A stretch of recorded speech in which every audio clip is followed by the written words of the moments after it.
Rose Collins scrubbed the marble floor with steady, practiced strokes.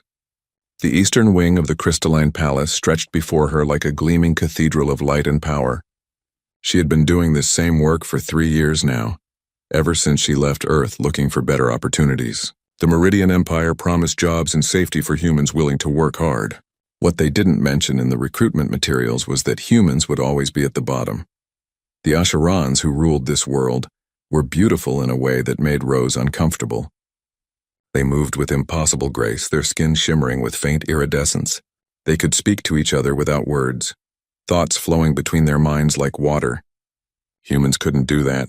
Humans scrubbed floors and carried packages and stayed quiet. Rose preferred it that way. Invisibility meant safety.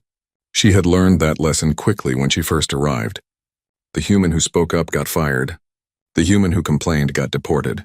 The human who made trouble simply disappeared. So Rose kept her eyes down and her mouth shut and tried to save enough money to maybe, someday, go somewhere better. Master Greaves found her halfway through the eastern corridor.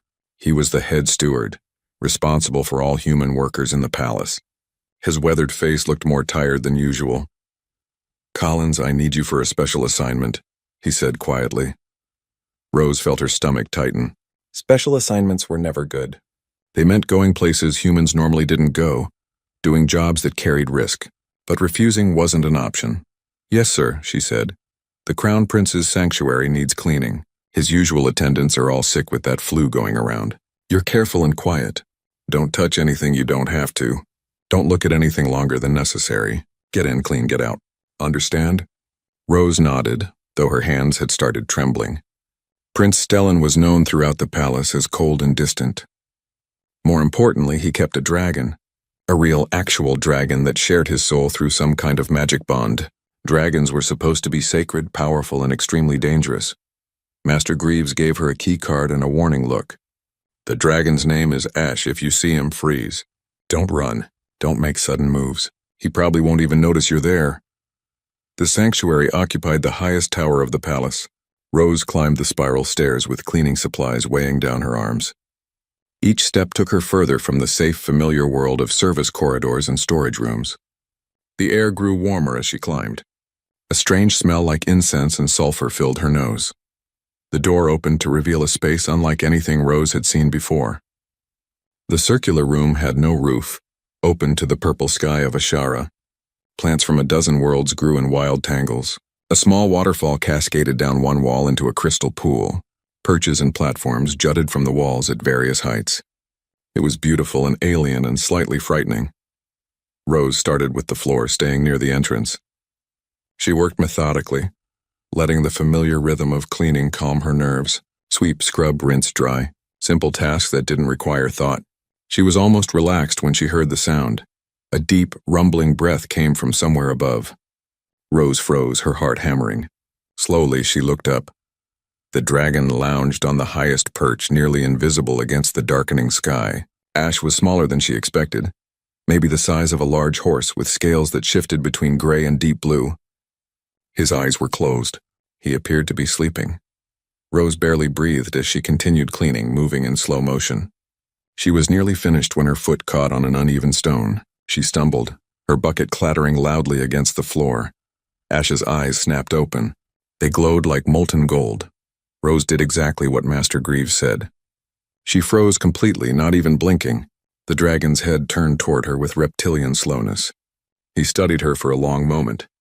Then he spread his wings, a magnificent span of membrane and bone, and dropped from his perch. He landed directly in front of her. Rose could feel heat radiating from his body. His breath smelled like hot metal. She wanted to run more than she'd ever wanted anything in her life, but her legs wouldn't move. Ash lowered his massive head and sniffed her. His nostrils flared. He made a sound somewhere between a growl and a purr. Then, with no warning at all, he opened his mouth and bit her hand. Pain exploded up Rose's arm. She gasped but didn't scream. The dragon's teeth sank deep into her flesh. She could feel bones grinding together. Then something else happened. Heat poured from the bite, not painful now but intense, spreading through her entire body. The wound began to glow with golden light. The world tilted.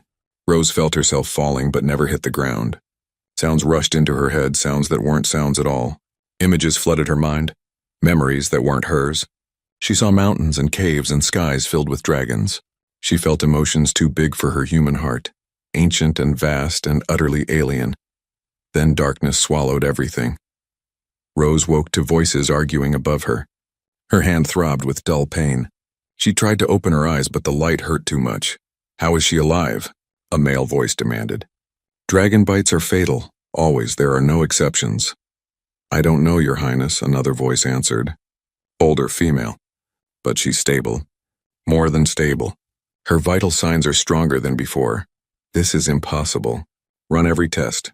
I want answers. Rose forced her eyes open. White ceiling. Medical equipment.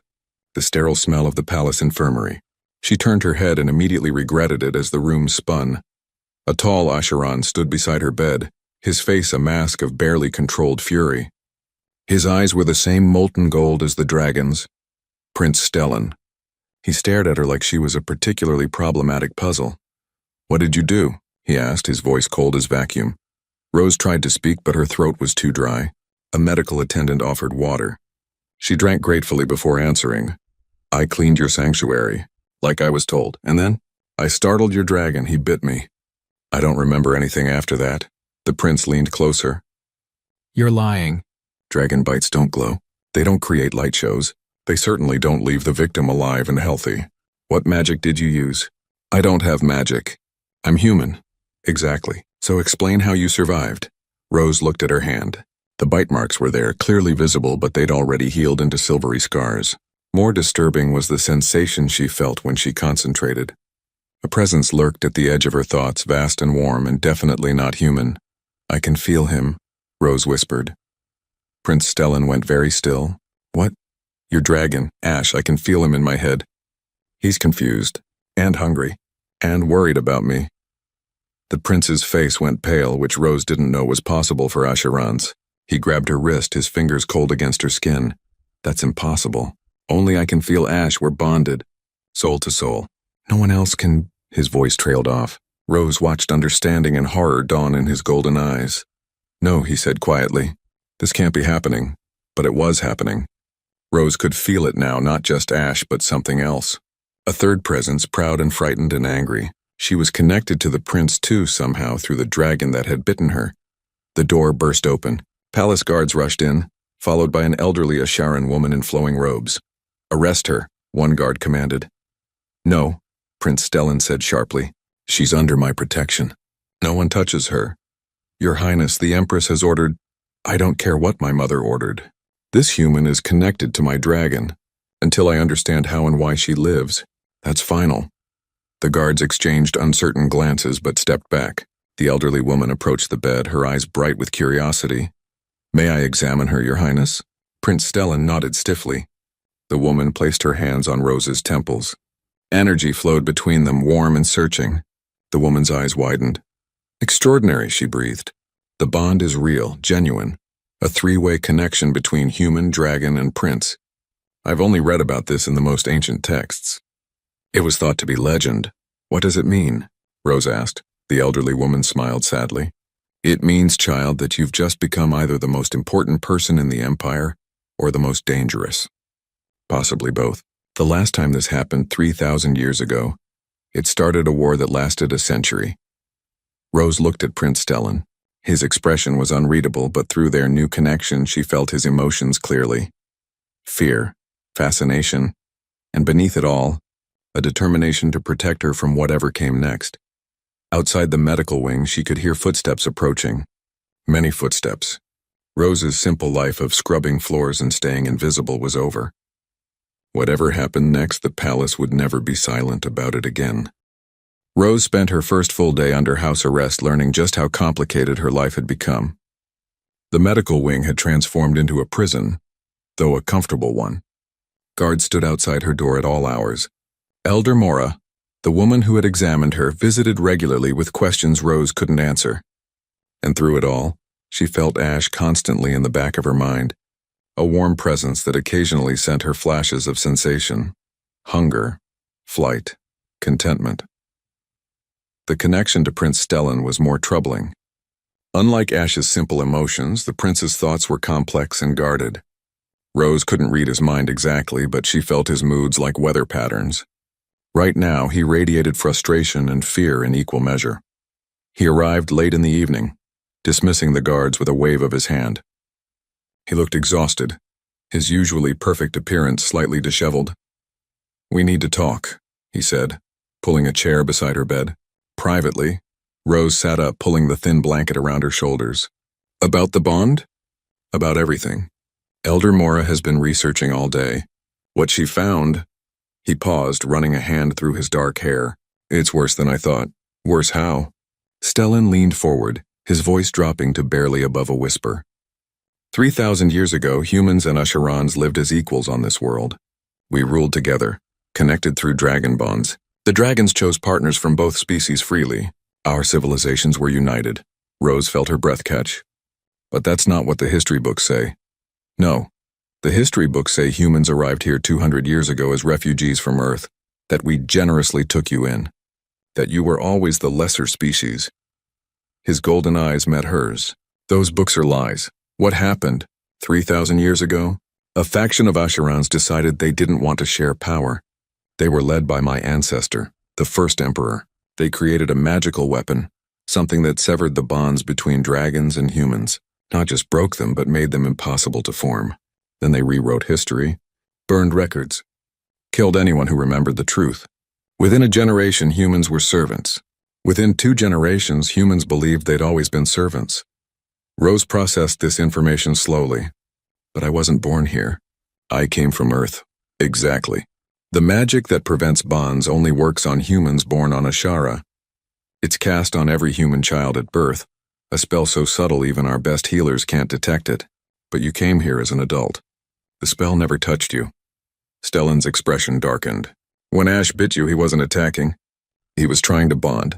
It's instinct for dragons.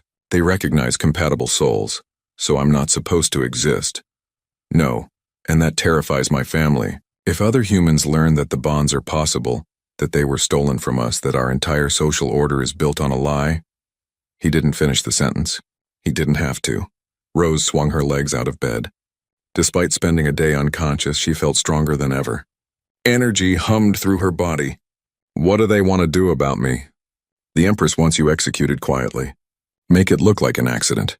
The Emperor is considering it. My sister Nova thinks they should just deport you back to Earth and hope you stay quiet. Stellan stood, pacing the small room. I told them all no. I need time to understand this bond. And truthfully, I don't trust them not to hurt Ash in the process of breaking it. Can it be broken? We don't know. The ancient texts Elder Mora found are fragmentary. But breaking soul bonds is usually fatal to at least one party, often all parties. Rose felt Ash's presence surge with distress. The dragon had been listening somehow, understanding the danger. She sent back what she hoped were calming thoughts. To her surprise, Ash responded, a pulse of gratitude and protectiveness. He likes me, Rose said softly. Stellan nodded. He's never liked anyone except me. Dragons are particular about their bonds. The fact that he chose you means something. I just don't know what yet. Over the next 3 days, Rose and Stellan developed a strange routine. He would visit in the early mornings before court duties, bringing books and documents that Elder Mora had discovered. Together they would study the fragmentary records of the old world, piecing together what life had been like when bonds were common. The history amazed Rose. Humans and Asharans had built cities together, their different strengths complementing each other. Asharans provided magic and telepathy. Humans provided something the text called anchor strength, a resistance to magical corruption that kept Asharan society stable. The dragons had been the bridge between species, choosing partners from both groups and creating bonds that merged the best qualities of each. We were better together, Rose said one morning, looking at an illustration of a mixed council. Humans and Asharans sat in a circle, dragons perched behind their partners. We could be again, Stellan replied. Then he seemed to catch himself. Not that I'm suggesting revolution. That would be insane. But Rose had felt the spark of hope through their bond. He wanted change. He was just too afraid to say it aloud. On the 4th day, everything shifted. Rose woke to angry voices outside her room. She recognized the Empress's cold, commanding tone. She has contaminated the royal bloodline. Every moment she lives is a threat to the throne. Mother, please. Just give me more time to research, no more time. The council has voted. The human will be executed at dawn.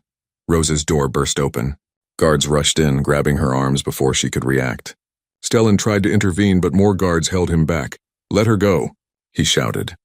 The Empress entered, tall and terrible in her fury. Her resemblance to Stellan was clear, but where he had warmth buried beneath duty, she had only ice. You forget yourself, my son. She is property. Dangerous property that must be disposed of. Rose felt Ash's rage explode through the bond. Somewhere in the palace, the dragon roared. The sound shook the walls. Several guards flinched. You'll kill Ash too if you break the bond violently, Stellan warned. Is that what you want? To murder your son's dragon? The Empress's expression flickered. Elder Mora says there are ways to sever the connection safely. The dragon will survive. You will survive. Only the human must die. They dragged Rose from the room. She didn't struggle. What would be the point? But through the bond, she reached for Ash, trying to comfort him even as terror flooded her own mind. The dragon's emotions were overwhelming. Rage, grief, determination. He was coming for her. Stellan's presence pressed against her thoughts. Stay strong. I'll find a way. Rose wanted to believe him, but she'd seen the look in the Empress's eyes. This woman would not be swayed by sentiment or reason. She saw Rose as a threat to everything she'd built her life around, and threats had to be eliminated. They took Rose to the lower levels of the palace to cells she hadn't known existed. The stone walls were covered in strange symbols that made her skin crawl. Magic suppression runes, she guessed. They wanted to make sure she couldn't call for help, but the bond didn't work through magic, not exactly. It was something deeper, more fundamental. Even in the cell, with heavy doors locked between them, Rose felt Ash clearly. And she felt Stellan's desperate planning as he searched for some way to save her. Hours passed. Rose tried to sleep but couldn't. She kept seeing images that weren't hers. Memories from Ash, she realized. Ancient memories from before the dragon bonded with Stellan. Memories of other humans, other bonds, a world where this would have been celebrated instead of punished. One memory stood out. A young human woman stood beside an Asheron man, a dragon perched between them. They faced down an angry crowd. The woman spoke words Rose couldn't hear, but the emotion was clear. Defiance, pride. The absolute certainty that what they shared was right, no matter what others said. Rose held on to that memory as footsteps approached her cell. The door opened to reveal not guards, but a hooded figure. They moved quickly, placing a finger to their lips in a gesture for silence. Follow me, the figure whispered. We don't have much time, Rose hesitated. This could be a trick, but she felt no deception through the bond, and Stellan's presence surged with cautious hope. She followed. The hooded figure led her through narrow passages that wound deep into the palace foundations. They moved in darkness, the only light coming from the figure's small hand torch. Finally, they emerged into a hidden library.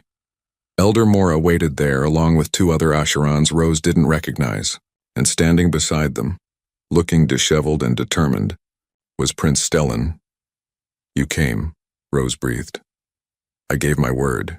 He turned to Elder Mora. Tell her what you told me. The elderly scholar gestured to the books spread across the table. I found more records. Hidden records that my order has preserved for centuries. We've been waiting for this moment. What moment? Rose asked. The return of the true bonds. You're not an accident, child. You're proof that the spell is weakening. More humans are coming to Ashara from Earth every year. Eventually, others will bond like you did.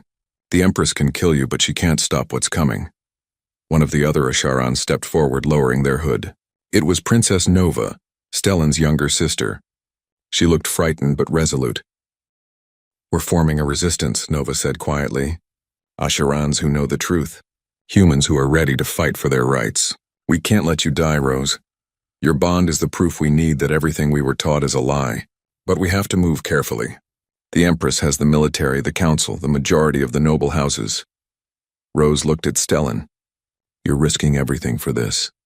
I'm risking everything for what's right. I've spent my whole life believing humans were inferior. One bond showed me how wrong I was. How wrong we've all been. He took her hand carefully, mindful of the healed bite marks. I won't let fear make me a monster like my ancestors. Through the bond, Rose felt his sincerity. But she also felt his doubt. He didn't know if they could win. None of them did. Elder Mora began pulling more books from hidden compartments. We need to document everything about your bond. How it formed. What you can sense, what abilities it might grant you. The original bonds gave humans access to magic and gave Asherans emotional depth they otherwise lacked. If your bond follows the same pattern, a bell tolled above them. 3 deep resonant notes. Elder Mora's face went pale. What is that? Rose asked. The Empress has discovered you're missing. She's calling the palace guard to full alert. Nova grabbed a bag from the corner. We need to leave now. I have a ship ready. We can't run, Stellan said. They'll hunt us across the Empire. So we fight, Rose said quietly. Everyone turned to look at her. She felt Ash's agreement through the bond, a fierce joy at the prospect of action. If we run, we lose. They'll tell everyone I was a criminal, a threat, whatever story serves them. But if we stay and stand our ground, if we make them confront the truth publicly, they'll kill you, Stellan said flatly. Maybe, but I didn't survive that bite just to spend the rest of my life hiding. Rose looked at each of them in turn. You said others will bond eventually. When they do, they'll need to know it's possible to fight back. Let me be that example. Elder Mora smiled sadly. Spoken like a true bond partner. Very well, we make our stand, but not here in secret. If we're going to challenge 3,000 years of lies, we do it where everyone can see. Princess Nova's eyes widened. You mean, yes, the throne room. Tomorrow at court, we present Rose's bond to the full council and let them try to deny what their own eyes can see. Stellan gripped Rose's hand tighter. Through the bond, she felt his fear for her warring with his pride. He was falling in love with her, she realized. Not just because of the bond, but because of who she was choosing to be in this moment. Rose sent back her own feelings, too complex for words but clear in their meaning. Whatever happened tomorrow, they would face it together. The palace might silence them, but they would make sure the truth was heard first. Rose never expected to attend court. Even after days of planning with Elder Mora and the others, the reality felt surreal. She stood in a preparation chamber wearing borrowed clothes that marked her as something between servant and noble, a visual statement of the impossible position she occupied. Princess Nova had chosen them carefully, simple but dignified, refusing to let the council see Rose as property. You don't have to do this, Stellan said for the 10th time. He leaned against the wall, arms crossed, trying to appear calm. Through their bond, Rose felt his anxiety like static electricity. Yes, I do. We've been over this. They could order your execution right there in the throne room. My mother is furious enough to do it. Rose adjusted the collar of her tunic. Then Ash will be furious too. I felt him last night. He's ready to burn down the palace if they hurt me. That's not comforting. It's not meant to be. It's reality. Rose turned to face him. Your family has been lying for 3,000 years. Sometimes the truth hurts. Elder Mora entered carrying a worn leather case. I have the documents ready. The original texts, or what remains of them. Chemical analysis confirms they're genuine artifacts from before the silence. The council won't be able to dismiss them as forgeries. She paused, studying Rose with those ancient eyes. Are you afraid, child? Terrified, Rose admitted. But I've been afraid every day since I came to Ashara. At least now I'm afraid while doing something that matters. The elder smiled. Your bond sister from 3 millennia ago would be proud.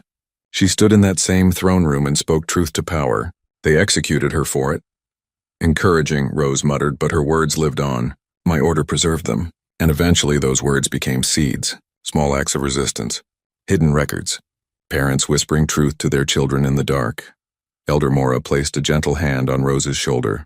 You're not the first to fight this battle. You're just the first in a very long time to have a real chance of winning. Stellan pushed off from the wall. It's time. The council is assembled. They walked through the palace corridors in a strange procession. Stellan led, his formal crown prince robes making him look every inch the royal heir. Rose followed, flanked by Elder Mora on one side and Princess Nova on the other. A small group of sympathetic Asharans trailed behind, scholars and minor nobles who had agreed to stand witness. Palace guards lined their route, faces carefully neutral. Rose wondered how many of them knew what was happening. How many would support the Empress without question? How many might secretly hope for change? The throne room doors loomed ahead, massive panels of carved crystal that caught the light and threw rainbows across the floor. 2 guards pulled them open, and suddenly Rose was staring at the heart of Asharan power. The room was enormous, designed to make visitors feel small. Hundreds of nobles filled the tiered seating, their expensive clothes and jewels glittering like stars. At the far end, the emperor and empress sat on twin thrones of black stone. The emperor looked old and tired. The empress looked like winter given form, cold and deadly. Silence fell as Rose's group entered. She felt hundreds of eyes tracking her movement. Whispers rippled through the crowd. A human in court, a human walking freely, a human standing beside the crown prince as if she had every right to be there. Stellan led them to the center of the room, to a space where a speaker could address both the thrones and the assembled nobles. He bowed to his parents, a gesture of respect that couldn't hide the tension in his shoulders. Your Majesty's honored council, I have called this emergency session to present evidence of the highest importance. His voice rang clear in the vast space, evidence that concerns the very foundation of our empire. The emperor leaned forward. Stellan, we discussed this. The human should not be here. Her name is Rose Collins, father, and she has every right to be here. More right than most, in fact. The empress's lips thinned. You're making a fool of yourself over a servant who happened to survive a dragon bite. It's an anomaly, nothing more. It's proof, Stellan countered. Proof that everything we've been taught about human inferiority is a lie. Gasps echoed through the chamber. Several nobles stood shouting objections. The emperor raised his hand for silence. Those are dangerous words, my son. Truth is often dangerous. That doesn't make it less true. Stellan gestured to Elder Mora, who stepped forward with her case. The elderly scholar bowed deeply. Your Majesties, I have served the royal archives for 60 years. In that time, I have discovered documents that the Empire tried to destroy. Documents that prove humans and Asharans once ruled as equals, bonded together through dragons. Fairy tales, the Empress said dismissively. Children's stories. These texts are 3,000 years old, carbon dated, verified by independent scholars. Elder Mora began laying documents on the presentation table. They described the silence, the magical working that severed bonds between humans and dragons. They named the perpetrators. Your ancestors, Your Majesty. The room erupted in chaos. Nobles shouted at each other. Some demanded Elder Mora be arrested for treason. Others called for the documents to be examined. The Emperor hammered his staff against the floor, the sound echoing like thunder. Enough. We will have order. Into the tense silence, Rose felt Ash approaching. The dragon's presence grew stronger in her mind, a rising tide of determination. She glanced at Stellan, who nodded slightly. They had planned this moment together. If you won't believe the documents, Rose said, her voice steady despite her fear, then believe your own eyes. She walked to the center of the room and raised her scarred hand. The bite marks gleamed silver in the light. Then she closed her eyes and reached for Ash through the bond, calling him the way she'd practiced in secret over the past few days. The crystal dome above the throne room shattered. Ash descended in a shower of glittering fragments, his wings spread wide, his scales reflecting light like a living rainbow. He landed beside Rose with earth-shaking force, sending nobles scrambling backward. Several guards drew weapons but froze when the dragon growled, a sound that promised violence. Ash lowered his massive head and nuzzled Rose's shoulder gently. She stroked his snout, feeling his satisfaction through the bond. Then she turned to face the thrones. I'm human. I was born on Earth. I came to Ashara as an adult. Your spell never touched me. When Ash bit me, he was trying to form the bond that his instincts told him was possible. The bond that your ancestors stole from my people 3,000 years ago. The Empress stood, her face twisted with fury. This is obscene. She's using dark magic to control the prince's dragon.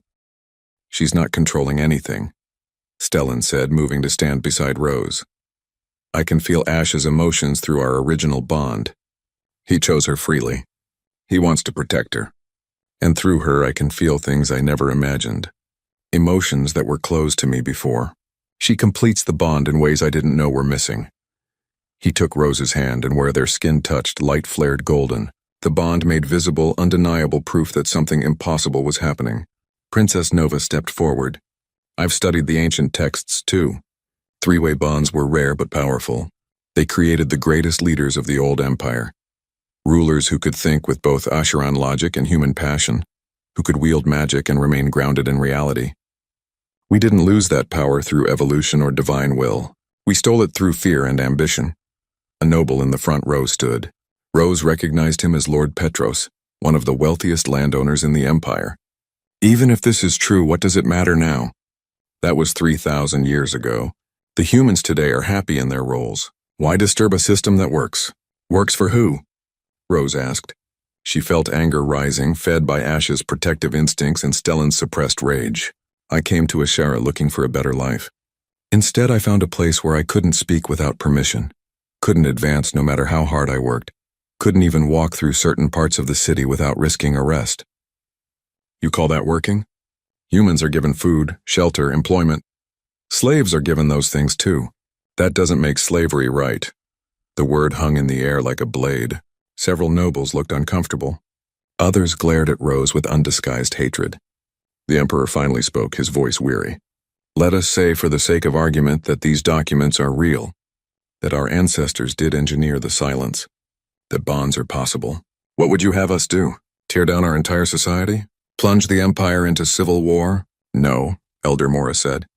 But we can begin making amends. Remove the silence spell from human children. Let bonds form naturally. Establish equal rights under law. It won't be fast, but it can be peaceful. It can never be peaceful, the Empress said coldly. The moment humans gain power, they'll seek revenge for their treatment. They'll tear us down. Better to maintain the order we have than risk chaos. That's fear talking, Stellan said. The same fear that drove the silence in the first place. Our ancestors were afraid of sharing power, so they took it all. Look where that's led us. A civilization built on lies, sustained through oppression. Is that really the legacy we want to leave? Rose felt something shift in the room. Not all the nobles were hostile. Some looked thoughtful. Others seemed troubled. The Emperor himself appeared conflicted, as if hearing doubts he'd suppressed for years. Then disaster struck. A noble in the back row stood abruptly, raised a small device, and fired. Rose didn't even see the energy bolt coming. She felt Ash's sudden terror through the bond, felt Stellan throw himself forward, and then pain exploded in her chest. She fell backward, the world spinning. Ash roared, a sound of pure anguish. The assassin tried to fire again, but the dragon was already moving. He covered the distance in a single bound and crushed the noble with one massive claw. Blood sprayed across crystal walls. Rose couldn't breathe. Her chest felt like it was caving in. She heard Stellan screaming her name, felt his hands pressing against her wound, but everything seemed distant. The bond flickered, weakening. No. She wasn't ready to die. Not yet, not when they'd come so far. She reached deep into the bond, past Ash's panic and Stellan's grief, searching for something she'd felt in the ancient memories. Power. The old bonds had granted humans access to magic through their dragon partners. If those memories were true, if the bond could really do what the texts claimed, then she could heal herself. Rose found the connection and pulled. Energy flooded into her body, warm and electric. Her wound began to glow the same golden color as when Ash first bit her. The pain receded. She felt tissue knitting together, bones mending, organs repairing themselves. Stellan gasped. Rose? She opened her eyes. The throne room had gone utterly silent. Every person there was staring at her with expressions ranging from awe to terror. She sat up slowly, her borrowed clothes torn and bloody, but the skin beneath whole and unmarked. That's impossible, someone whispered. Rose stood swaying slightly. Ash pressed against her side, supporting her. She looked at the Empress, who had gone pale as snow. Your assassin failed. So did your ancestors in the end. You can't kill the truth. You can only delay it. Rose's voice came out stronger than she felt. The bonds are returning whether you accept it or not. The only question is whether the Empire adapts or dies. The Emperor rose from his throne. For a long moment he said nothing. Then slowly he began to clap. The sound echoed strangely in the vast room. Other nobles hesitantly joined him. Not all, but enough. Remarkable, the Emperor said. I've lived 200 years and never seen anything like this. Perhaps it is time we examined our history more honestly. The Empress grabbed his arm. You can't be serious. I'm tired, my dear. Tired of maintaining lies. If this human can survive an assassination and heal herself with dragon magic, then clearly she's more than we believed humans capable of being. He turned to Stellan. You wanted time to understand the bond. You have it. 6 months. Prove to me that this can work without destroying everything we've built. It wasn't the victory Rose had hoped for, but it was a chance. And sometimes that's all anyone could ask for. Rose discovered that being famous was significantly worse than being invisible. 3 weeks after her dramatic display in the throne room, she couldn't walk through the palace without drawing stares. Some were curious. Others were hostile. A few were desperately hopeful, and those were somehow the hardest to bear. She stood now in what had become her regular quarters, a suite of rooms that Stellan had insisted she needed for security. The irony wasn't lost on her. Weeks ago, she'd shared a cramped dormitory with a dozen other human workers. Now she had space she didn't need and couldn't enjoy because guards watched her every move. A knock at the door interrupted her brooding. Princess Nova entered without waiting for permission, carrying a data tablet and wearing an expression of barely controlled excitement. "You need to see this," Nova said, thrusting the tablet toward Rose. "The immigration records from the past month." Rose scanned the document. Numbers. Lots of numbers. "I don't understand." "Human arrivals from Earth have increased by 40%. Word is spreading that something's different here. That opportunities are opening up." Nova's eyes gleamed. "More importantly, 3 more bonding incidents have been reported. All humans who came from Earth as adults. All with dragons whose Asheran partners died or released them." Rose felt her heart race. 3 more? In 3 weeks? The silence only affects humans born here. Every human immigrant is a potential bond partner. The dragons are responding to that. Nova pulled up another file. The Empress is trying to suppress the information, but it's leaking. Human workers are talking. Some Asheran families who lost dragons are seeking human companions for them. That's incredible. It's also dangerous. The conservative faction is organizing. They're calling your bond an abomination. There's talk of passing laws to ban dragon contact with humans entirely. Nova's expression darkened. And then there's the engagement. Rose set the tablet down carefully. "I heard. It's not what Stellan wants. I know what he wants." "I can feel it." Rose touched her chest where the bond hummed constantly. "But he's a prince. He has duties." The engagement to Lady Cressida had been announced 2 weeks ago, an obvious move by the Empress to reassert control over her wayward son. The wedding was set for 2 months away, a grand ceremony designed to demonstrate that the natural order still held. Asherans married Asherans. Humans stayed in their place. Through the bond, Rose felt Stellan's approach before he entered. His emotional state was stormy. Frustration and resignation mixed with deeper currents she didn't want to examine too closely. "We need to talk," he said, glancing at Nova. Privately, Nova made a discreet exit. Stellan waited until the door closed before speaking again. "The Emperor is hosting a ball next week to celebrate the engagement. You're required to attend." Rose laughed bitterly. "As what, entertainment? The performing human who can do magic tricks? As my guest." "The Emperor's orders. He wants to show everyone that you're not a threat, that you can be civilized, that the bond doesn't change anything fundamental." Stellan moved to the window, staring out at the city. "It's a test. If you can navigate high society, if you can demonstrate restraint and grace, it strengthens our position. And if I can't, then it gives the conservatives ammunition to argue that humans can't be trusted with power." Rose joined him at the window. The city spread below them, glittering spires and flowing gardens. Somewhere down there, human workers scrubbed floors and carried packages and dreamed of impossible futures. She owed them more than her pride. "I'll go, but I'll need help. I don't know how to act at an Asheran ball." Stellan finally looked at her, and the sadness in his eyes made her chest ache. "I'll teach you. We have a week." The next 7 days were brutal. Stellan drilled Rose in etiquette until she could navigate a formal dinner in her sleep. Nova provided appropriate clothing, elegant but not ostentatious. Elder Mora taught her which nobles were sympathetic and which were looking for excuses to discredit her. Through it all, Rose felt the bond with Stellan growing stronger and more complicated. They spent hours together each day, and every moment made it harder to remember that he was promised to someone else. She felt his attraction through the connection, his growing realization that what they shared went beyond the dragon's magic. But she also felt his duty, the weight of generations of expectations. The night of the ball arrived with cruel swiftness. Rose stood in front of a mirror, barely recognizing herself. The dress Nova had chosen was beautiful, deep green that somehow matched both her eyes and Ash's scales.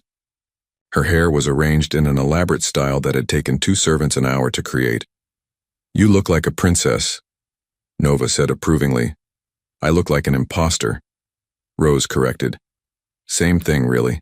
Most of us are just pretending we know what we're doing. Stellan arrived to escort her, magnificent in formal robes that emphasized his royal status. He offered his arm without a word. Rose took it, feeling the familiar jolt of connection where their skin touched. They descended to the grand ballroom together. Music swelled as they entered, and Rose fought the urge to turn and run. Hundreds of Asherans filled the space, all of them stopping to stare at the human on the prince's arm.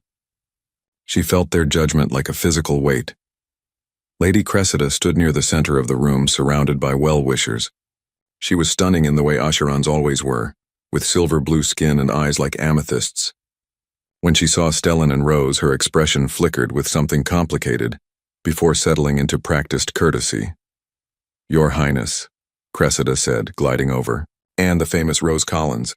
I've wanted to meet you properly." Rose bowed, remembering her training.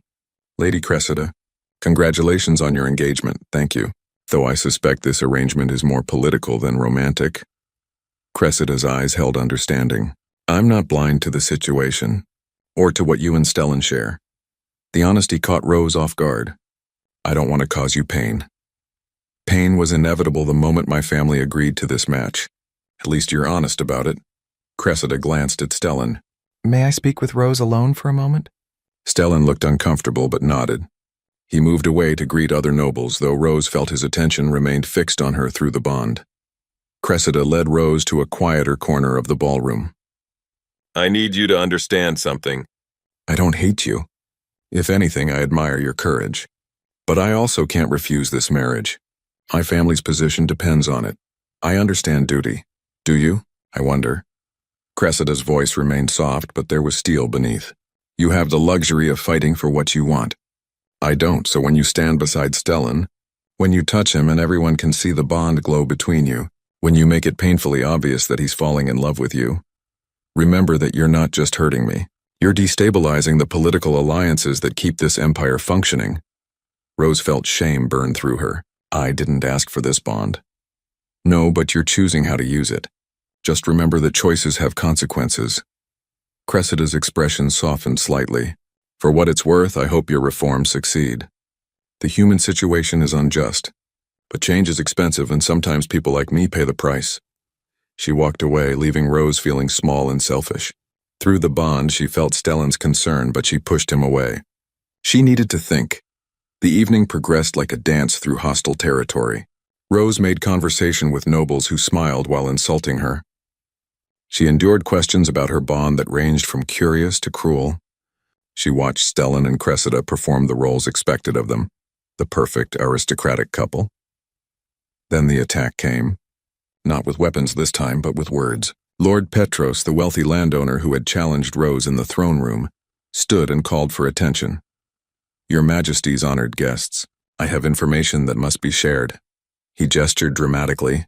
"Our investigations have uncovered evidence that Elder Mora and her so-called scholarly order have been manipulating documents. The texts she presented were forgeries designed to destabilize our empire." Gasps rippled through the crowd. Rose felt ice in her stomach. She looked at Elder Mora, who sat among the scholars section looking pale but defiant. "That's a lie," the elder said, standing slowly. "Those texts have been verified by independent analysis. Analysis conducted by your allies." "Hardly independent," Lord Petros smiled coldly. "We demand that all documents be turned over to a neutral committee for examination. Until then, we must assume that the entire bond narrative is fabricated. A conspiracy to elevate humans through deception rather than merit." The ballroom erupted in argument. Rose felt Stellan's fury through the bond, but he couldn't defend Elder Mora without appearing biased. This was exactly the kind of political warfare that Rose didn't know how to fight. Then she felt it. A presence at the edge of her consciousness. Vast and ancient. Not Ash, though he was there too.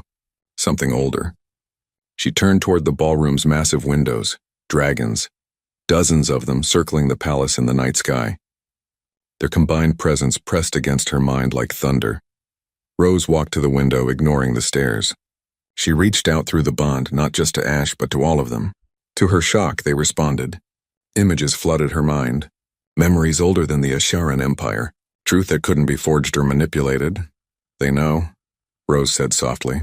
Then louder. The dragons know. Stellan was beside her instantly. What are you talking about? The dragons remember. They were there during the silence.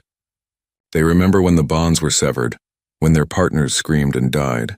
They remember 3,000 years of grief. Rose turned to face the crowd. You want proof? Ask them yourselves. She didn't know if it would work. The bond between her and Ash was unique, but the dragons were responding to something, drawn by the return of what they'd lost. Ash crashed through the window in a shower of crystal. Other dragons followed, filling the ballroom with massive scaled bodies and wings. Nobles screamed and scattered. Guards raised weapons but froze when the dragons growled in unison. Grandmother Flame, the ancient dragon Rose had only heard about, landed directly in front of the thrones. She was enormous, her scales white as bone, her eyes holding the weight of centuries. When she spoke, everyone heard it. Not with ears, but directly in their minds, the girl speaks truth. We remember. We remember the pain of severed bonds. We remember our partners dying in agony while we survived.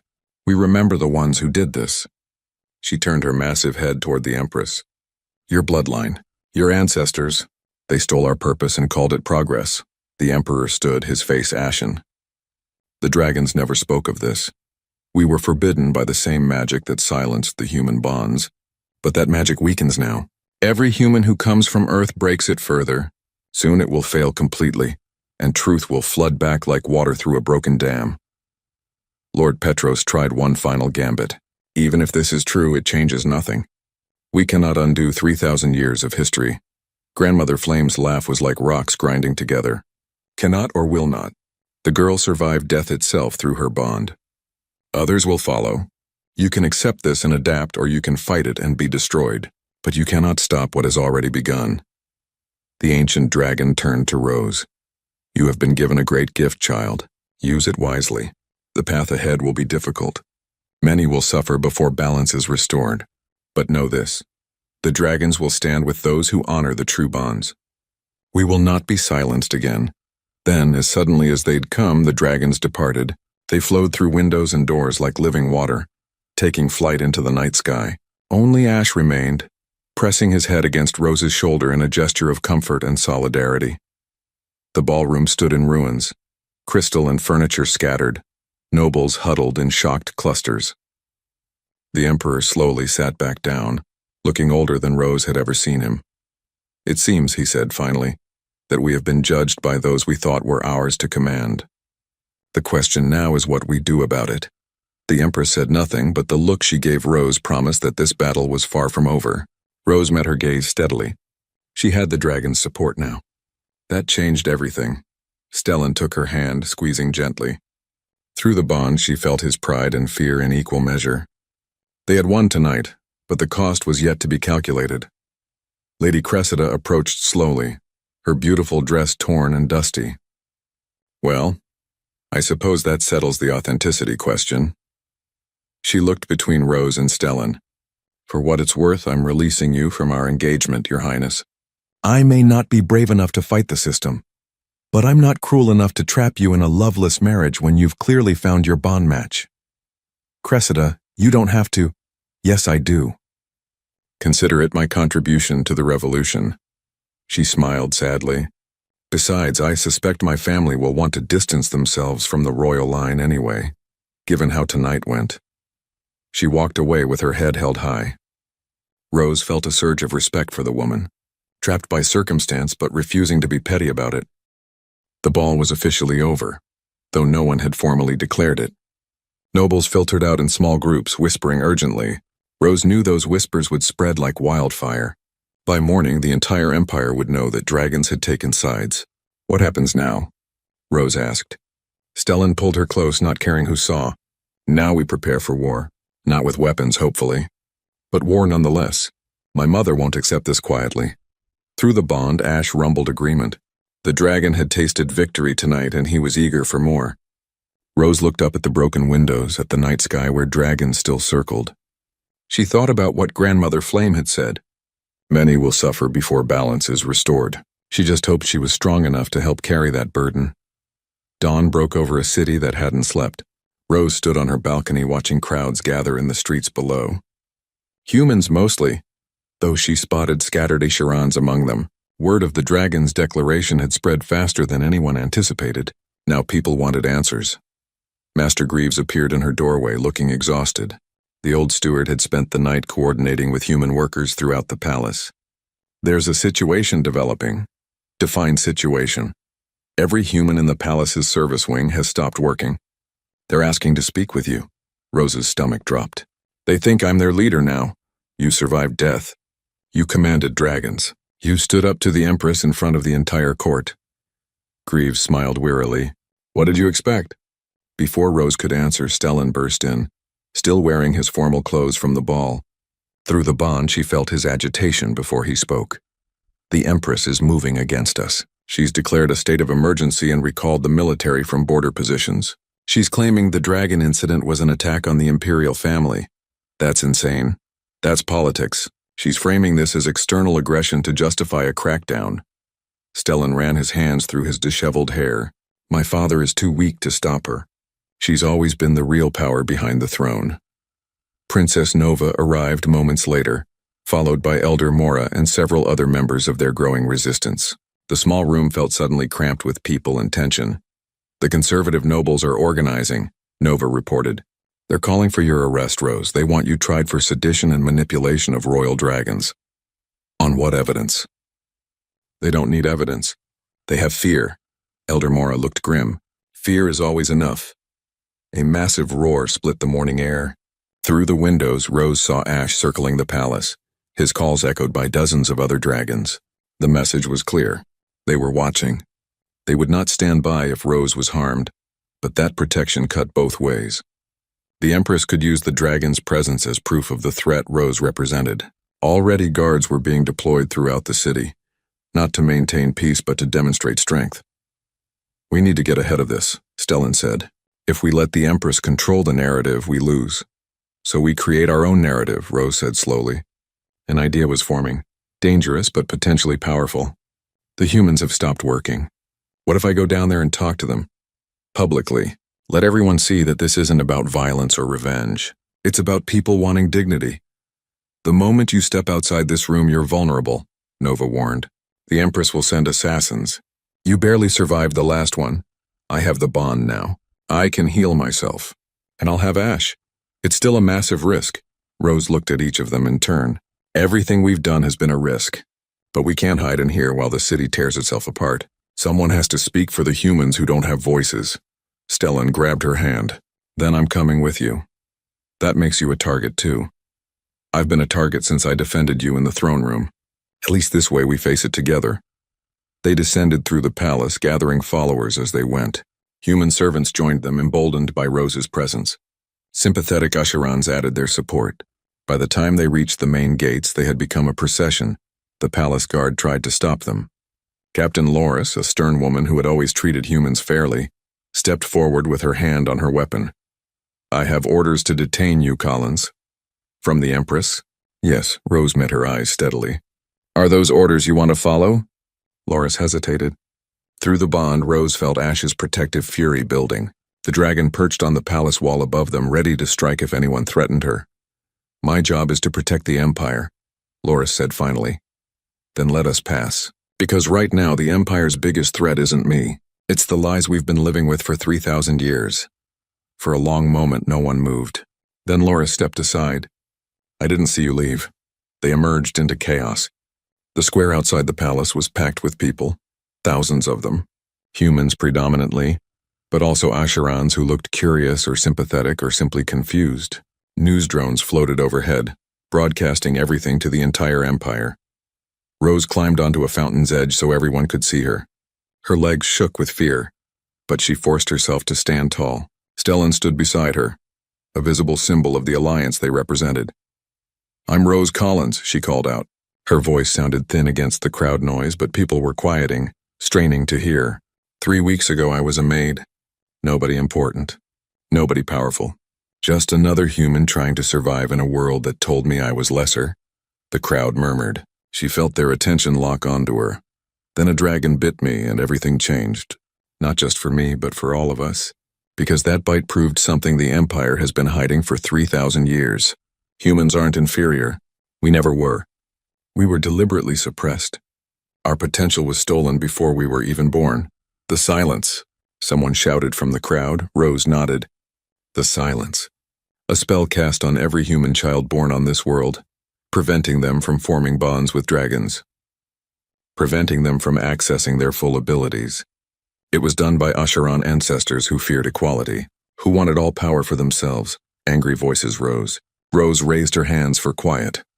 But I'm not here to call for revenge. I'm here to ask for something harder. Change. Real change. Not tearing down the empire, but rebuilding it into something better. Something where humans and Asheron stand as equals, where bonds form freely, where no one is judged as lesser because of what species they were born into. Why should we trust Asherons? A human woman shouted. They've been lying to us for centuries. Not all of them. Rose gestured to Stellan. Prince Stellan risked everything to stand with me. Princess Nova and Elder Mora have been working in secret for years to preserve the truth. Captain Loris just disobeyed direct orders to let us speak. Change is already happening.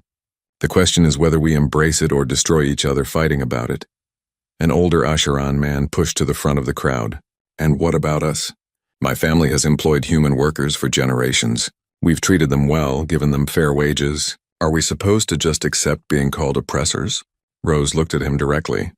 Being part of a broken system doesn't make you evil, but recognizing that the system is broken and refusing to change it does. Your workers probably are grateful for fair treatment. Imagine how much more they could achieve if given full equality. This is treason, another voice sharp with anger. A noblewoman Rose didn't recognize. You're advocating for the destruction of our social order. I'm advocating for justice. If your social order can't survive justice, then maybe it deserves to be destroyed. The crowd erupted in cheers and shouts, some supportive, others furious. Rose felt the mood turning volatile. Through the bond, she felt Stellan's warning. This could turn into a riot fast. Then military vehicles appeared at the square's edges. Not palace guards, but actual military, heavily armed. The Empress's response. Rose's heart hammered as soldiers began deploying, creating a perimeter around the crowd. Disperse immediately, a voice boomed through speakers. This gathering is illegal under emergency decree. Anyone who doesn't leave will be arrested. People began to panic, pushing in different directions. Rose saw humans being knocked down in the crush. An elderly Asheron fell, nearly trampled. This was exactly what the Empress wanted. Chaos to justify violent suppression. Rose reached for Ash through the bond. The dragon responded instantly, diving from his perch and landing in the center of the square. His presence forced people to still. Then he did something Rose hadn't asked for but desperately needed. He roared, not in anger but in command. Every dragon in the sky echoed him. The sound froze everyone in place. Soldiers, civilians, nobles, everyone stood transfixed by the overwhelming presence of dragon authority. Into the silence, Grandmother Flame descended. The ancient dragon landed beside Ash, her white scales gleaming in the morning sun. When she spoke, her voice filled every mind present. This gathering is not illegal. It is necessary. The Empress claims emergency powers, but dragons answer to no Asheron authority. We were here before your empire existed. We will be here after it falls. And we say that these people have the right to speak. A military commander stepped forward. With respect, Elder Dragon, the Empress fears losing power she gained through violence and deception. Grandmother Flame's mental voice was cold as stone. We dragons allowed the silence because we were forced to, because magic bound us, but that magic weakens with every human who arrives from Earth. Soon it will break entirely. The Empress can accept this transition peacefully, or she can fight it and watch her empire burn. Those are her only options. Rose felt the shift in the crowd. Hope blooming among humans, uncertainty among Asherons. The military commander looked uncertain, clearly not prepared for dragons to actively defy imperial authority. The Empress will not negotiate with rebels, the commander said, but his voice lacked conviction. Then let her come tell us herself, Rose said. She felt reckless, powered by adrenaline and the bond's energy. Let her stand here and explain to all these people why their lives should remain small. Why 3,000 years of lies should continue. Let her face us. She will never. I am here. The voice cut like a blade. The crowd parted as the Empress strode forward, flanked by elite guards. She looked magnificent and terrifying in full imperial regalia, her face set in lines of absolute authority. She stopped directly in front of Rose and Stellan, ignoring the dragons entirely. You want to negotiate? Very well. I will give you a choice, girl. Leave Ashara forever. Return to Earth and never come back. Do this and I will grant amnesty to every human involved in today's demonstration. I will even consider reforms slowly and carefully implemented. Rose felt the temptation. She could end this now. Save lives. Let others fight the battle she'd started. And if I refuse? She asked. Then I will crush this rebellion with every resource at my disposal. Human blood will run in the streets. The sympathetic Asharans will be executed as traitors. And I will force Elder Mora to create a new silence stronger than before. That will work even on humans from Earth. You will condemn your entire species to permanent subjugation. Mother, you can't, Stellan started. Silence. This is between me and the human. The Empress's eyes bored into Rose. Choose. Your freedom for their future. Or your pride for their destruction. Rose looked at the crowd around her. Thousands of faces, human and Asharan alike, waiting to see what she would do. She felt Stellan's desperate plea through the bond. Felt Ash's confusion and anger. Felt the weight of responsibility crushing down on her shoulders. Then she thought about what Grandmother Flame had said. The magic was weakening. The silence would fail eventually no matter what anyone did. The Empress was offering a false choice, trying to buy time to consolidate power. No, Rose said quietly. Then louder, no, I won't run.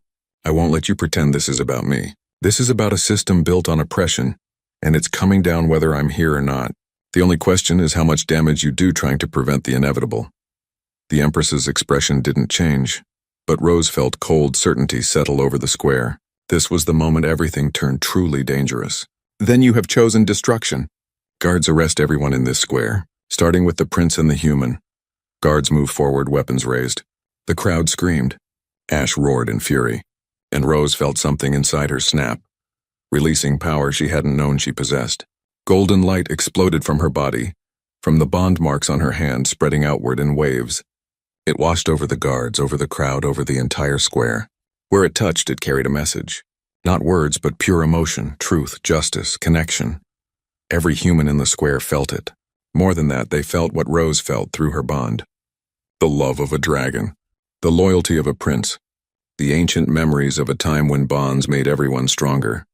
And something impossible happened.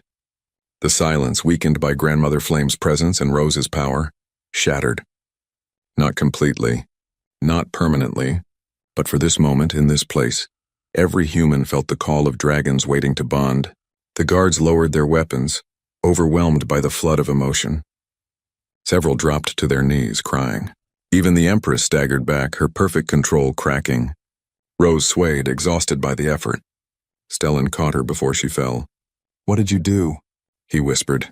I showed them, Rose managed. Showed them what we could be. Together. Grandmother Flame's laugh echoed through every mind. Well done, child. You have given them a taste of truth. Now they will hunger for more. The Empress has already lost, though she doesn't know it yet. The ancient dragon spread her massive wings. The dragon's judgment is rendered. This empire will change. The only question is whether the change comes through wisdom or through fire. Choose carefully, Empress. We will not be patient forever. Then the dragons departed, leaving chaos and wonder in their wake. The Empress stood alone, her guards uncertain, her authority crumbling. She looked at Rose with hatred that could burn through steel. This isn't over, she said softly. No, Rose agreed. It's just beginning. 6 months passed like a storm. Rose barely recognized the world around her or the person she'd become. The empire hadn't collapsed, but it had fractured into 1,000 pieces that were slowly, painfully being reassembled into something new. She sat now in what had once been the throne room, though it looked nothing like the grand space where she'd first presented her bond to the court. The thrones had been removed. The tiered seating had been replaced with circular arrangements that put everyone on equal footing. The crystal dome, shattered by Ash's entrance months ago, had been rebuilt with transparent panels that let in natural light. This was the first meeting of the new council, a body that represented humans, Asharans, and even dragons through their bonded partners. It was messy, inefficient, and often descended into shouting matches. It was also the closest thing to democracy the Meridian Empire had ever known. Rose looked around the circle at faces that had become familiar. Master Greaves represented human workers, his weathered features showing exhaustion but also pride. Elder Mora spoke for the scholars and historians who were painstakingly reconstructing true history. Princess Nova had taken her father's place after the Emperor quietly abdicated, too weary to navigate the transition. And Stellan sat beside Rose, no longer crown prince but something harder to define. Partner, co-leader, bond match. The latest census results are in, a human administrator named David reported. He'd been promoted from maintenance supervisor to head of human affairs, a position that hadn't existed 2 months ago. We've successfully removed the silence from 73% of human children born on Ashara. The process is slower than we'd like, but we're making progress. What about the resistance from conservative families? Nova asked. Still significant in the outer provinces. Some families are hiding their children to prevent the removal. They fear what bonded humans might become. Rose felt Ash's discontent through the bond. The dragon was perched on the roof above them, too large to fit inside but always present. Since the confrontation in the square, 47 new bonds had formed between humans and dragons. Each one was different, unique to the individuals involved, but they all shared the same fundamental truth. Together, humans and dragons created something greater than either could achieve alone. We can't force change on families that aren't ready, Rose said. That would make us as bad as the old regime. But we can ensure that every human has access to information about the silence and the right to choose removal for their children. Some will never choose it, Master Greaves said quietly. Fear runs deep. Then we prove them wrong by example. Every bonded human who achieves something remarkable, every partnership that enriches both species chips away at that fear. An Asheran noble named Lord Denner spoke up. He'd been neutral during the initial conflict, but had become increasingly supportive as he saw the benefits of integration. I have a proposal. My family has extensive holdings in the agricultural sector. I'd like to pilot a program where human workers are given full partnership rights, including profit sharing and decision-making authority. If it succeeds, other landowners might follow. That's generous, Nova said carefully. What changed your mind? Denner smiled slightly. My daughter bonded with a dragon last month. Her human partner is a former kitchen worker named Ruth. Watching them work together showed me what I'd been missing. Ruth has insights about crop management that my family never considered. Together they've increased our yield by 18% in just weeks. Rose felt hope kindle in her chest. These small stories scattered across the empire were the real revolution. Not grand speeches or dragon displays, but everyday people choosing connection over division. The council approves the pilot program, she said, looking around for objections. No one raised concerns. Lord Denner, please keep us updated on progress. The meeting continued for another hour, covering everything from educational reform to housing integration. It was exhausting work, each issue complicated by centuries of ingrained prejudice and practical barriers, but slowly, impossibly, progress was being made. After the session ended, Rose walked through the palace gardens with Stellan. It had become their routine, a brief respite from the constant demands of leadership. Ash soared overhead, occasionally diving low to show off his aerial skills. The Empress is still in the northern provinces, Stellan said quietly. Reports say she's gathering support among the most conservative families. How much support? Enough to be concerning. Not enough for open rebellion, but enough to cause problems. He took her hand, their bond marks glowing faintly where their skin touched. She won't forgive what happened. What we took from her. We didn't take anything. We revealed what she'd stolen from everyone else. Semantics won't protect us if she decides to strike. Rose knew he was right. The Empress had disappeared after the confrontation in the square, officially stepping down to allow Nova to lead the transition. But everyone knew she was simply regrouping, waiting for the right moment to reclaim power. They found Elder Mora in the archives, surrounded by documents as always. The elderly scholar looked up with tired eyes. I've been analyzing patterns in bond formation, she said without preamble. The dragons are choosing partners based on something more than simple compatibility. There's a strategy to it. What do you mean? Rose asked. Look at the distribution. Mora spread out a map marked with glowing points. Bonds are forming in key population centers, among humans in positions of influence or with specific skills. It's not random. The dragons are deliberately building a network. Stellan studied the map. They're creating a power structure that doesn't depend on traditional hierarchy. Exactly. Every bonded pair becomes a node of power that can't be controlled by the old system. If this continues, within a generation the entire concept of Asheran supremacy becomes meaningless. The Empress must realize this too, Rose said. Oh, she does. Which is why I suspect she's planning something desperate. Mora pulled out another document. I've been investigating historical records of the original silence. The magic required to cast it was enormous, requiring the combined power of dozens of the strongest Asharan mages. But there are references to a failsafe. A failsafe? A way to reinforce the silence if it ever began to weaken. The texts are fragmentary, but they mention something called the Null Stone, an artifact that can amplify magical workings by a factor of hundreds. If the Empress has found it, she could theoretically recast the silence stronger than before. Rose felt ice in her stomach.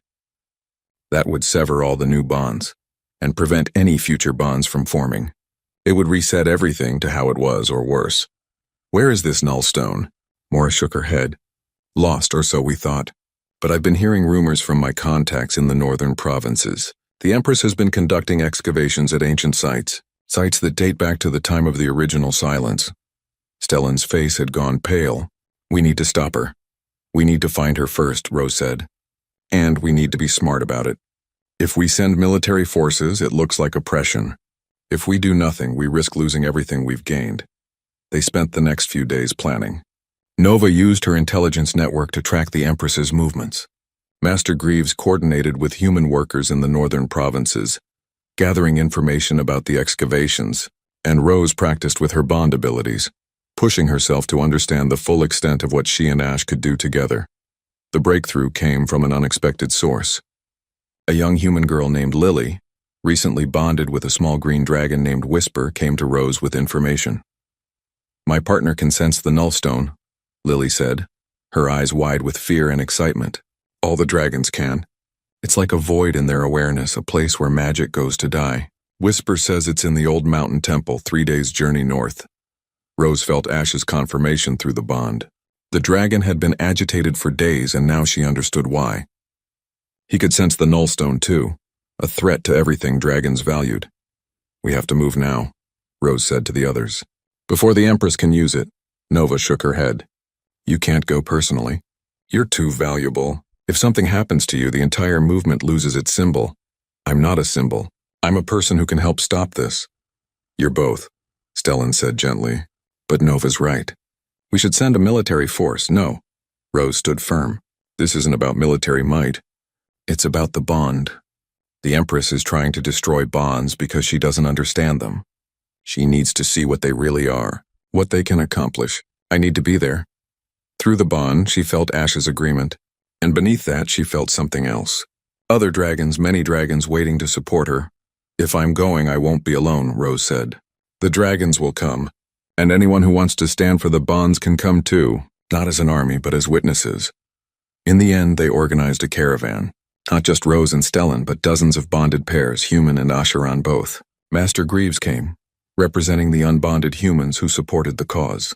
Nova stayed behind to maintain order in the capital. Elder Mora insisted on coming despite her age. They traveled north through increasingly hostile territory.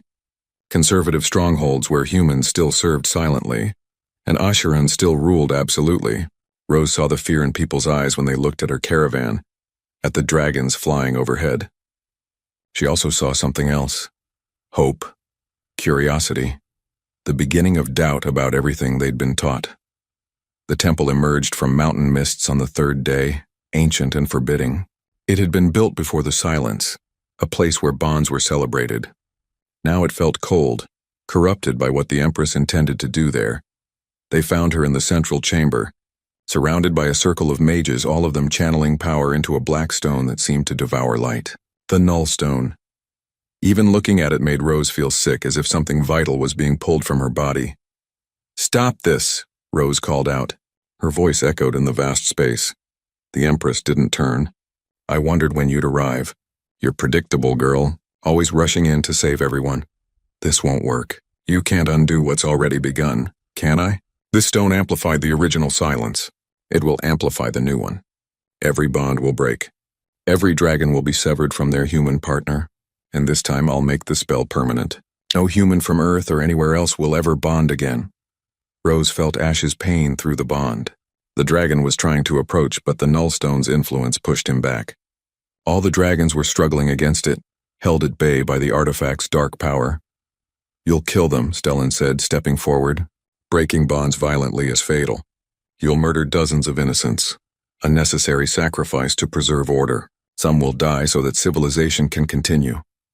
The Empress finally turned, and Rose saw the desperation beneath her cold mask. You think I'm a monster? I'm trying to prevent catastrophe. Every empire that fell to internal division, every civilization that destroyed itself did so because they abandoned hierarchy. Structure keeps us stable. Your bonds create chaos. They create connection, Rose said. That's what terrifies you. Not the chaos, but the fact that connection undermines your control. Call it what you will. The spell is nearly ready. In moments, you'll lose everything you've gained. Your bond will break. You'll be a simple human again, and this dangerous dream will end. Rose felt the truth of it. The Nullstone's power was building, fed by the mage's combined efforts. In minutes, maybe less, it would discharge. The silence would spread across the empire, severing bonds, imprisoning human potential again. She looked at Stellan, at the love and fear in his eyes. Looked at the bonded pairs who had traveled with her, all of them facing the loss of something precious. Looked at Master Greaves and the unbonded humans who had hoped for a better future. Then she looked at Ash, struggling against the Nullstone's influence but refusing to flee. I need you to trust me, she said through the bond. All of you. Every dragon. Every bond. I need you to open yourselves completely. No defenses. No resistance. Just trust. She felt Ash's hesitation. What she was asking was dangerous. Opening the bonds completely made them vulnerable to exactly the kind of attack the Empress was preparing. Please, Rose whispered. Trust me. Ash folded his wings and stopped fighting. Through the bond network, Rose felt other dragons doing the same. Dozens of connections opened wide, exposed, vulnerable, and Rose reached for them all. Not to control or command, but to connect. She wove the bonds together, human to dragon to Asheron, creating a network of shared consciousness. Everyone felt everyone else. The Empress's mages felt the love between bonded pairs. The dragons felt human dreams and fears. The humans felt ancient draconic wisdom. The network grew, spreading beyond those physically present. It touched every bonded pair in the empire. Hundreds of connections forming a web of shared experience. And at the center, Rose held them together, her own bond with Ash and Stellan acting as the anchor. The Nullstone discharged. The Empress's spell shot out, designed to sever and silence and suppress. It hit Rose's network with devastating force, and the network absorbed it. The spell's energy, meant to destroy bonds, instead flooded through them. But because Rose had connected everyone so completely, the destructive magic diffused. Spread too thin across too many connections, it lost its potency. Instead of breaking bonds, it revealed them in stunning clarity. Every person in the Empire who had ever wondered about bonds felt it. A moment of perfect understanding. This is what we could be. This is what was stolen from us. The Nullstone cracked. The artifact, designed to amplify magic, couldn't handle the feedback from hundreds of connected minds pushing back simultaneously. It shattered into dust, releasing a pulse that knocked the mages to the ground. The Empress stared at the empty pedestal where the stone had been, her expression finally showing genuine fear. You destroyed it. The only artifact that could have... She looked at Rose with something approaching awe. What are you? Someone who believes in connection instead of control. Someone who thinks people are stronger together than apart. Rose swayed, exhausted by the effort of holding so many bonds at once. You tried to silence us. Instead, you helped everyone hear us more clearly. Through the bond network, which was slowly dissolving as people released their connections, Rose felt the Empire changing. Human parents demanding the silence be removed from their children, Asheron seeking dragon partners. Ancient grudges beginning to soften as people felt each other's common experiences. The Empress sank to her knees. I've lost. You've lost control, Nova said, entering the chamber with palace guards. But you don't have to lose everything. Help us build something better. Use your knowledge and experience to guide the transition instead of fighting it. Why would you offer me mercy? Because that's what the new empire is built on. Not revenge, but understanding. It's not punishment, but rehabilitation. Nova extended her hand. Mother, please. It's time to let go. For a long moment, the Empress didn't move. Then slowly, she took her daughter's hand and stood.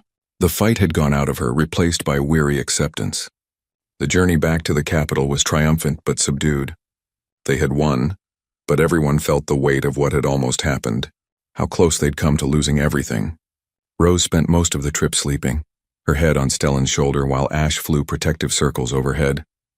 The bond network had exhausted her in ways she was still understanding. But through it all, she felt satisfaction. They had proved something important. Bonds made them stronger. Connection defeated control. 1 year later, Rose stood in the renovated throne room, now called the People's Hall. She was there for the graduation ceremony of the first integrated academy, where human and Asheran children had studied together, learned together, some of them even bonding with young dragons. Master Greaves sat in the front row, tears streaming down his weathered face as his granddaughter received honors for academic excellence. Something that would have been impossible under the old system. Elder Mora had published a complete history of the Silence, required reading in every school. The truth was out, undeniable and permanent. Princess Nova ruled as Empress now, the title redefined to mean public servant rather than absolute authority. Her mother had retired to a quiet estate, occasionally consulting on policy but no longer seeking power. And Stellan stood beside Rose as always, their bond deeper than ever. They'd never had a formal ceremony, didn't need one. The bond marks on their hands were marriage and commitment and partnership all in one. It's not perfect, Stellan said, watching the students receive their certificates. Nothing ever is, Rose replied. But it's better. It's honest. People have choices now. Through the bond, she felt Ash's contentment. The dragon was with Whisper and a dozen other young dragons, teaching them to find worthy partners. The next generation would grow up in a world where bonds were normal, expected, celebrated. I got a message from Earth this morning, Rose said. They want to establish formal diplomatic relations. They're fascinated by what we've built here. How do you feel about that? Rose considered. She'd been gone from Earth for so long, but it was still home in some ways. I think it's good. Other worlds need to know that change is possible. That oppressive systems can be dismantled without destroying everything. That humans have more potential than anyone gave us credit for. The famous human who changed an empire, Stellan teased gently. The maid who got bitten by a dragon and was too stubborn to accept what everyone said was impossible. Rose corrected. She turned to face him fully. None of this was just me. It was everyone who took risks. Everyone who chose hope over fear. That's very diplomatic. Nova's training you well, Rose laughed. Someone has to do the speeches while you handle the boring policy work. They were interrupted by a young human girl, maybe 7 years old, who approached nervously. She held a small purple dragon in her arms, newly hatched and bonded. Excuse me, Miss Collins. I wanted to say thank you. My parents told me that before you came, humans couldn't have dragons, that we couldn't be important. Rose knelt down to the girl's level. What's your name? Sarah, and this is Storm. The dragon chirped happily. Sarah, you need to understand something. I didn't give you this opportunity. It was always yours. It was always every human's right. I just helped remind everyone of that truth. Rose smiled at the dragon, who regarded her with curious golden eyes. You and Storm are going to do amazing things. Don't let anyone tell you there are limits to what you can achieve. I won't, I promise. Rose watched Sarah run back to her parents, the little dragon perched on her shoulder. She felt the rightness of it, the way the world was supposed to be. That night, Rose and Stellan climbed to the highest tower of the palace where Ash waited. The dragon had grown larger over the year, his scales now showing hints of gold among the blue and gray. He rumbled contentedly as Rose leaned against his warm side. I've been thinking about the future, Rose said. There are other worlds in the Empire, other planets where humans serve Asherans. They don't have dragons, but they have the same unjust hierarchies. You want to help them too, Stellan said. It wasn't a question. I want to try. Not by imposing our solution, but by showing what's possible. Let them see bonded pairs working together. Let them see humans with power and dignity. Seeds like Elder Mora talked about. That's years of work. Maybe decades, I know. But we've started something that's bigger than just Ashara. The idea that people are better together, that diversity is strength, that connection defeats control. Those ideas can spread. They should spread. Through the bond, Rose felt Stellan's agreement and Ash's enthusiasm. They were together. Whatever challenges came next, they would face them as partners. Below them, the city lights glowed in the darkness. Human homes and Asheron estates no longer strictly segregated. Mixed neighborhoods where children of both species played together. Universities where humans taught Asharans and Asharans learned from humans. Dragon sanctuaries where bonds formed freely without interference. It wasn't perfect. Prejudice still existed. Economic inequality would take generations to address.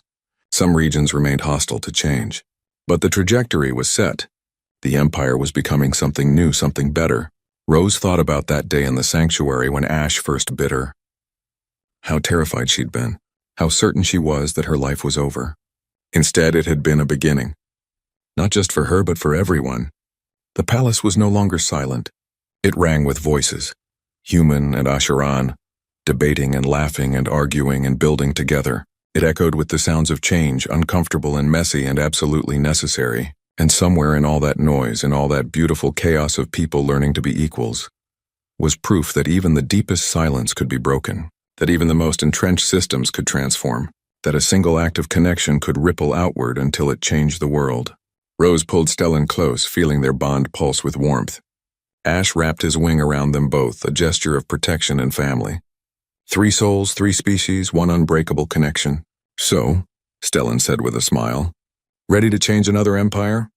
Rose looked out at the stars, at the vast universe waiting beyond Ashara. Somewhere out there, other humans were waiting for someone to show them that they could be more than servants. Somewhere out there, other bonds were waiting to form. Yes, she said simply. Yes, I am. The dragon's laugh rumbled through the night, joy and challenge and promise all at once. The maid who had been bitten by a dragon was gone. In her place stood someone new, someone strong, someone who had learned that the greatest power wasn't control or magic or ancient bloodlines. It was the courage to connect. And once you understood that truth, nothing could ever silence you again.